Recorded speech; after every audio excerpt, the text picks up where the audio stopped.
ইতিমধ্যেই আমরা জানি কাটোয়ার রাজুয়া গ্রামে যেখানে বোমা বাঁধতে গিয়ে বিস্ফোরণ হয়, যার জেরে একজনের মৃত্যু হয়েছে, বেশ কয়েকজন আহত, চিকিৎসাধীন এই মুহূর্তে হাসপাতালে। ধৃত তুফান চৌধুরী, তারও চিকিৎসা চলছে এবং এই মুহূর্তে সিআইডির বম্ব ডিসপোজাল স্কোয়াড তারা পৌঁছেছে কাটোয়ার রাজুয়া গ্রামে যেখানে বিস্ফোরণ হয়।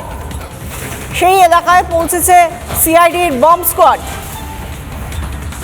সেই ছবি আমরা দেখাচ্ছি। সেখানে পুলিশের বিশাল দল রয়েছে সিআইডি অর্থাৎ গোয়েন্দা শাখার দল এবং বম্ব স্কোয়াড তারা রয়েছেন। খতিয়ে দেখার চেষ্টা করা হচ্ছে কিভাবে বিস্ফোরণ হলো, বিস্ফোরণ স্থলের অবস্থা কি, কত বড় তীব্রতার বিস্ফোরক ব্যবহার করা হয়েছিল, কত তীব্র বিস্ফোরক ব্যবহার করা হয়েছিল, সেই সমস্ত কিছু খতিয়ে দেখা হবে বম্ব ডিসপোজাল স্কোয়াডের তরফে।